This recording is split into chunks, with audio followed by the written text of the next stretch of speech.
On commence les essais avec un vélo qui n'est pas piqué des hannetons puisqu'il s'agit du Trek Fuel EXE version haut de gamme 9.9 sur les pentes du Semnoz. Là c'est bien défoncé. Muni d'un moteur TQ. Moteur TQ, vous voyez, il est tout petit. Et d'une batterie de 360 Wh. On a véritablement la sensation de pouvoir mettre de la puissance dans les pédales. Une Lyric Ultimate, l'amortisseur Super Deluxe Ultimate. Capteur de pression sur les pneus, capteur de pression sur la suspension. Ce magnifique poste de pilotage Race Shop Limited. C'est pas que de l'esthétique, ça marche vraiment. On roule quand même avec le vélo. Oh là là! Un vélo qui est léger, qui est agréable à piloter en descente, mais également aussi en montée.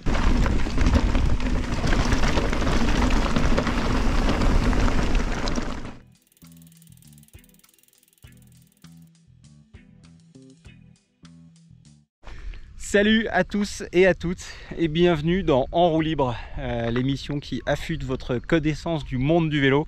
Aujourd'hui c'est une première, puisqu'on commence les essais de vélo et on commence avec un vélo qui n'est pas piqué des hannetons puisqu'il s'agit du Trek Fuel EXE que je teste aujourd'hui sur les pentes du Semnoz. Alors je vous partage la vue qu'on a ici, la vue à 360. Voilà. Et ici donc on a Florian. J'ai mis une petite story pour dire salut, je vais rouler, qui est chaud? Et Florian a répondu à l'appel. Bon, alors avec quoi on commence? On commence avec ce Fuel EXE qui évidemment est un e-bike de son nom EXE. Un e-bike light muni d'un moteur TQ et d'une batterie de 360 Wh. Et comme vous le voyez, l'esthétique du vélo est quand même assez cool, assez stylé. On aurait du mal à reconnaître un e-bike, pourtant ça en est un. Il est trahi par son petit écran ici, qu'on voit, qui est intégré avec sa petite commande. Donc c'est un e-bike qui fait moins de 20 kg. J'ai plus exactement le poids en tête, mais en tout cas il est bien léger. Et donc je vais tester sur les pentes. Comment dire? Ouais, les pentes du Semnoz quoi. Le Trek Fuel EXE version haut de gamme, c'est le 9.9, donc avec une Lyric Ultimate, avec la cartouche Charger 3 et aussi avec le Airwiz. Petit message, effectivement il y a des capteurs partout. Capteur de pression sur les pneus, capteur de pression sur la suspension, connecté à une appli qui permet de tout suivre en live, de savoir quelle est la pression dans tout ça. Et ça c'est hyper pratique parce que du coup quand on prend son vélo, eh bien on a toutes les infos et ça c'est génial.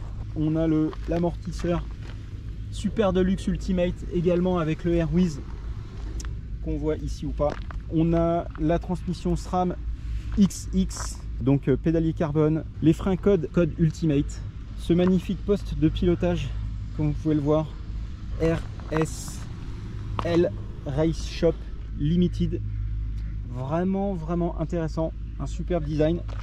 Les roues Bon Trajet Line, roues carbone, sur lesquelles vous aurez remarqué que j'ai monté des pneus, les pneus Michelin E-Wild Enduro que je teste. Merci Vincent le dieu. Et voilà, que vous dire à propos de tout ça, on va les rouler puis on va voir ce que ça donne. Et je vous partage évidemment mon ressenti en live. Allez, c'est parti. C'est parti? Allez.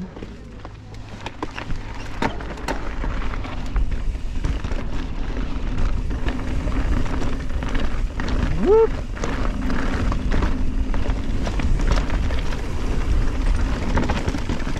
Ouah. Oh, ça tape.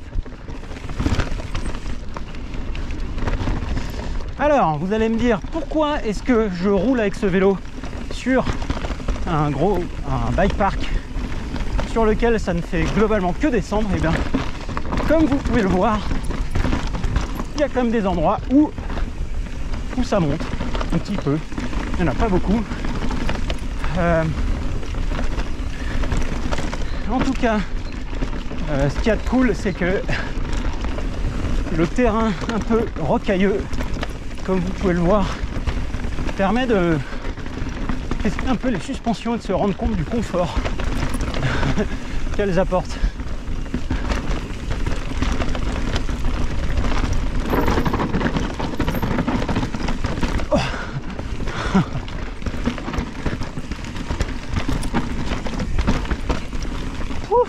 Bon, alors le Semnos c'est de la descente, mais c'est aussi parfois un petit peu de la montée. Donc là, pour récupérer notre petit chemin, eh bien, on monte. L'occasion de parler un petit peu de l'assistance de ce moteur TQ qui développe 50 Nm de couple. Donc je l'ai dit, batterie de 360, assistance light qui n'est pas pour me déranger, puisque l'avantage de l'assistance light c'est quand même qu'on a quand même l'impression de pousser sur les pédales et d'être un petit peu moteur d'une certaine manière. Donc ouais, assistance assez discrète, assez light, mais présente quand même, on la sent. Le moteur est plutôt silencieux, je dirais. Très peu de friction, très peu de friction, très peu de bruit, peu de résistance. Assistance light et avec 3 modes. Hein. Là on a le petit mode 1 et il y a donc 3 modes de puissance. Évidemment on peut déconnecter l'assistance, on peut dire non, je ne veux pas de moteur. Et je dirais que c'est assez cool pour pouvoir préserver aussi la batterie, parce que voilà, cette batterie de 360 elle peut partir assez vite, et spécialement si on roule avec des gens qui ont des élecs normaux, on va dire, lourds, parce qu'on a envie de les rattraper. Donc la batterie elle peut partir vite. Plutôt séduit par ce combo moteur-batterie, ce concept du light, parce que ça en fait un vélo qui est léger, qui est agréable à piloter en descente, mais également aussi en montée.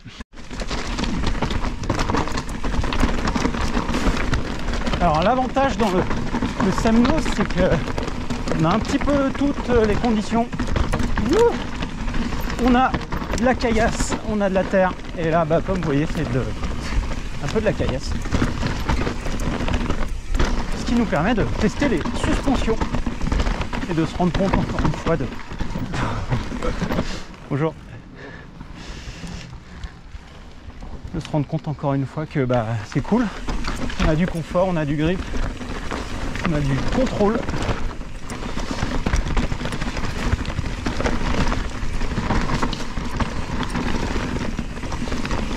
Et en termes de grip, les pneus, les E-Wild Enduro sont quand même pas étrangers à tout ça.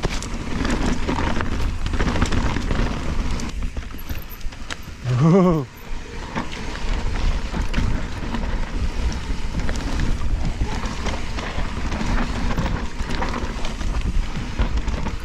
Très bon.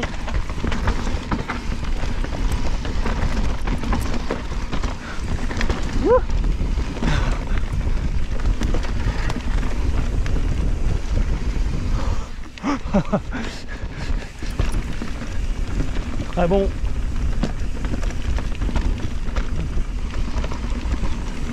Bon, alors l'occasion de quand même constater que ce vélo est quand même bien agile.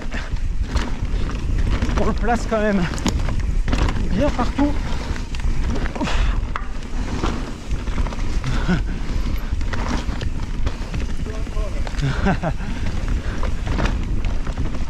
Le poste de pilotage également aide vachement à la précision.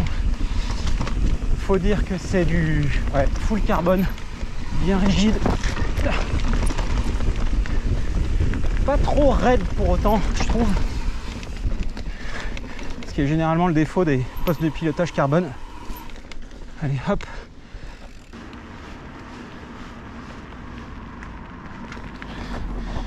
C'est évidemment sur ce genre de liaison qu'on est content d'avoir l'assistance électrique, parce que bon, évidemment dans les descentes on n'en a pas trop besoin, mais là pour aller récupérer les chemins, et voilà, ça monte. Donc voilà, on consomme pas beaucoup de batterie, parce qu'on y va quand même un petit peu à la pédale, mais voilà, on est content d'avoir le moteur.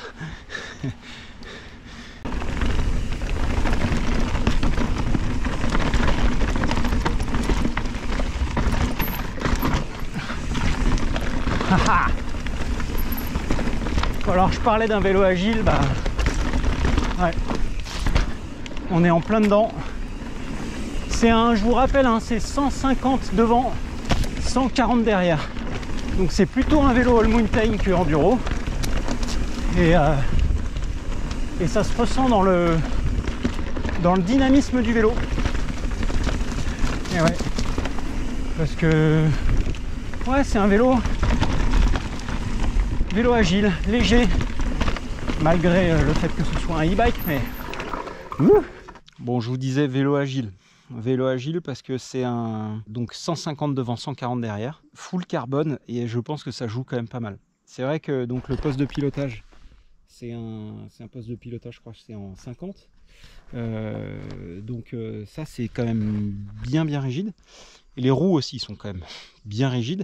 Mais pour autant, ce que j'ai noté par rapport à d'autres roues carbone que j'ai pu essayer, c'est qu'elles ne sont pas aussi raides. C'est-à-dire que généralement, moi je sens dans les mollets, je sens que j'ai les mollets presque qui tétanisent. Et les bras aussi, c'est raide. Et en fait, tout ça, c'est plus confort que d'habitude. Bon, bref. Donc c'est rigide, ça donne de l'agilité. Mais pour autant c'est pas raide, voilà. Nous j'ai l'impression que pour le moment c'est un peu le meilleur des deux mondes et c'est cool.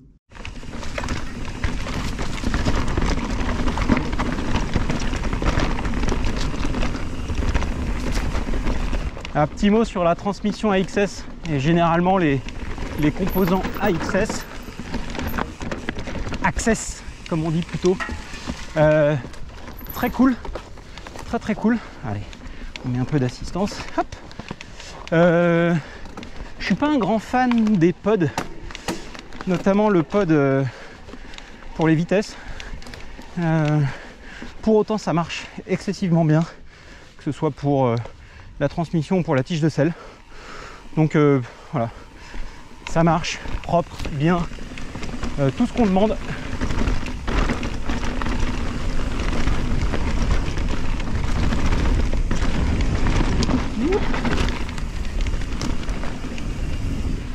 À monter. Alors l'occasion de parler un petit peu des modes d'affichage qui sont intéressants, où on a pourcentage de batterie, le temps qui reste avant épuisement de la batterie, 4h56 ici, et là on a les watts, que je mets pour les stats. Donc sachant que derrière il y a une application dans laquelle on a toutes les infos, toutes les données qui permettent de suivre un peu la progression, ce qu'on a fait avec le vélo, qui est vraiment bien faite. Ouais, et dans laquelle d'ailleurs on a toutes les infos sur les pressions, pneus, suspension, etc. Allez, bonne montée. Alors j'ai mis le mode le plus puissant, hein. Et voilà. Et ça monte quand même vraiment bien. Ça monte quand même vraiment bien. C'est ouf. C'est ouf.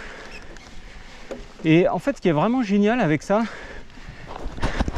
c'est que c'est qu'en fait on a véritablement la sensation de pouvoir mettre de la puissance dans les pédales. Une sensation qu'on n'a pas généralement avec les e-bikes standards, lourds on va dire, parce que au-dessus d'une certaine puissance, on n'a pas trop envie d'aller au-delà de la puissance moteur. Alors que là, on peut vraiment pousser plus que le moteur. Ça c'est vraiment intéressant. Ouais, et ça donne envie de pousser, ça donne envie d'appuyer sur les pédales. Ceux qui veulent pousser sur les pédales, ils sont servis avec l'engin. Allez.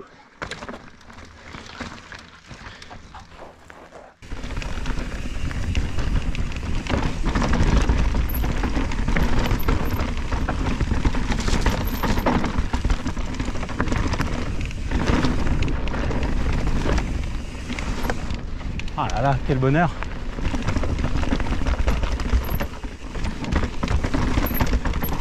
Là, c'est bien défoncé.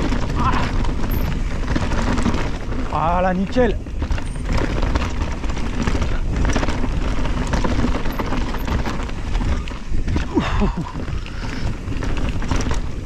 Bon alors, t'as kiffé les cailloux? Ah, c'était bon là. Ah, c'était bon.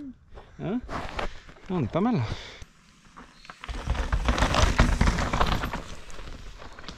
Poste de pilotage, hein, tant qu'on y est. Encore une fois, la petite commande du moteur TQ, comme vous pouvez le voir. Hop. Pour arrêter le moteur, eh ben, on fait un appui long. Voilà. Et ensuite, il suffit de rappuyer dessus pour avoir les 3 modes. Commande de tige de selle. Commande de dérailleur. Comme je vous ai dit, je suis pas un grand fan.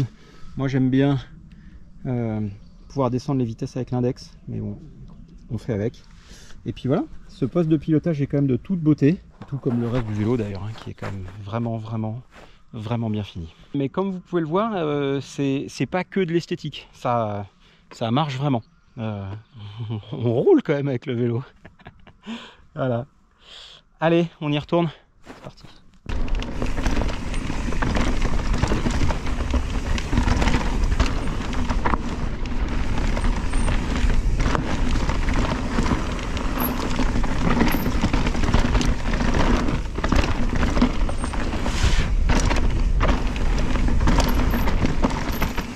Voilà, c'est ça qu'on veut. C'est ça qu'on veut. Petite vue quoi. Oh là là.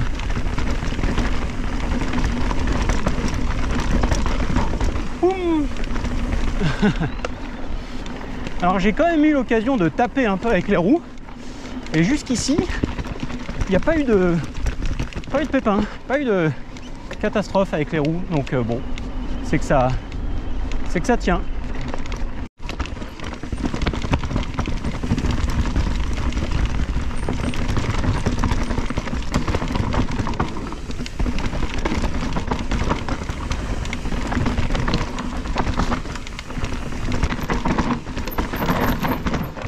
Pas mal.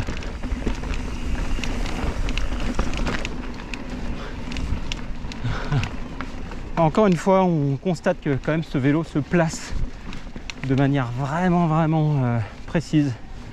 Et je pense que pour tous ceux qui aiment un petit peu avoir des sensations de pilotage et être précis, avoir un pilotage un peu incisif, avoir un vélo qui répond, qui est léger, agile, ça c'est vraiment top.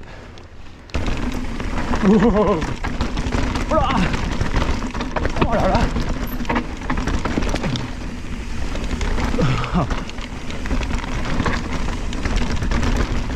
Oh putain. Voilà, c'est bien défoncé là.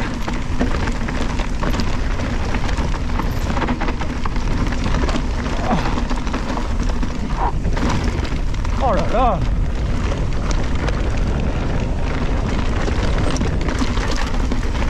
Bon, faut quand même être un peu souple, hein.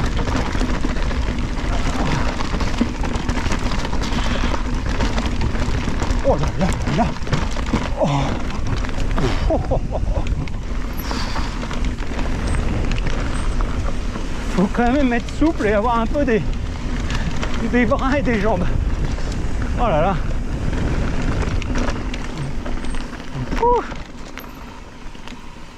Ah, ce passage les amis. Ah, il tape celui-là. Ah, il tapote. Mais bon, ça permet de se rendre compte que ouais, d'exploiter un petit peu le matos.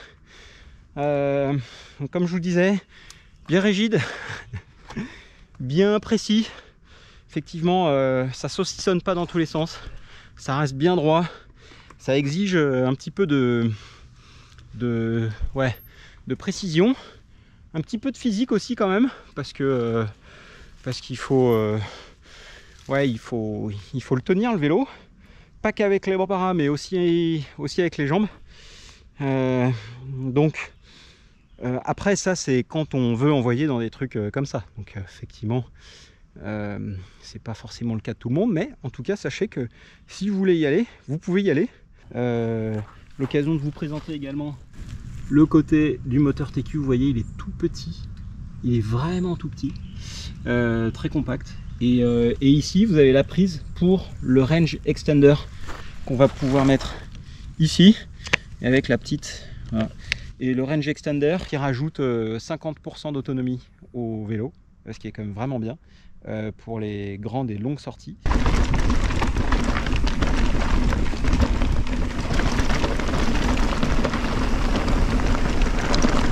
Allez.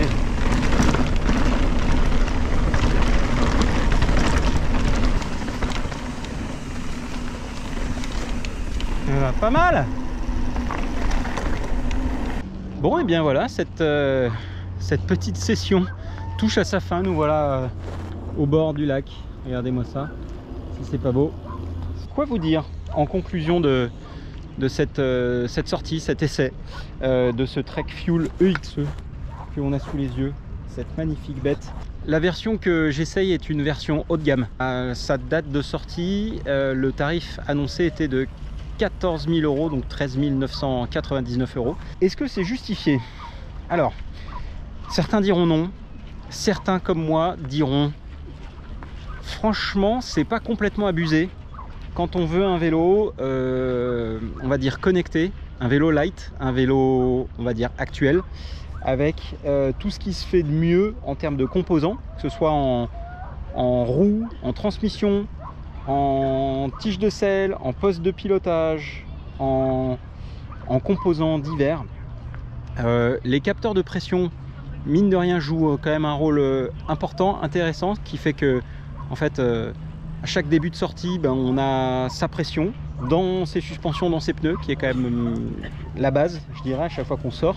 Il n'y a rien de trop, il n'y a pas de superflu, c'est du bon, c'est de l'efficace, c'est du juste, je dirais, et ça marche vraiment bien. Je pense que vous avez pu voir que ça marchait vraiment bien. Et il n'y a pas un truc où je me dis, bah non, ça c'est un peu de trop. Donc dans ce sens, est-ce que c'est justifié? Oui, je pense que c'est justifié. Après, est-ce que tout le monde peut se le permettre? Certainement pas. Est-ce que les versions moins haut de gamme apportent le même agrément? Sûrement. Peut-être qu'on peut avoir des versions avec peut-être pas une transmission XX, peut-être pas avec un poste de pilotage full carbone, peut-être pas avec des roues carbone. En tout cas, l'important c'est que la base c'est le châssis, c'est le cadre. Le cadre carbone de ce Fuel EXE, eh bien c'est vraiment un vrai bon vélo. Et ça c'est quand même top, quelle que soit la version. Moi voilà, c'est la première fois que je roule un e-bike light, première fois que je roule un Trek. Et je suis quand même vraiment très agréablement surpris par l'expérience globale qu'on peut avoir avec un vélo comme ça, avec un vélo light, parce que bah, c'est un vélo qui, encore une fois, qui est léger, qui est agile, qui donne envie de pédaler, qui donne envie de pousser, qui donne envie de faire des efforts et qui surtout donne envie de s'amuser. C'est pas un vélo qui est ultra perf, même si évidemment on peut faire de la perf avec un vélo comme ça, mais c'est un vélo avec lequel moi j'ai pris beaucoup de plaisir et voilà, je pense que c'est ça le plus important. Donc bah écoutez, merci à vous qui avez regardé cette vidéo. N'hésitez pas à me dire ce que vous en avez pensé. N'hésitez pas également à me partager vos questions si vous avez des questions sur ce vélo, sur l'un de ses composants, des pièces, des choses que j'ai pas trop abordées. Pour les specs complètes, je vous invite évidemment à aller voir le site de Trek que je mettrai en lien dans la description. Et puis en attendant la prochaine vidéo, je vous dis eh bien kiffez très fort. Allez, à bientôt, salut.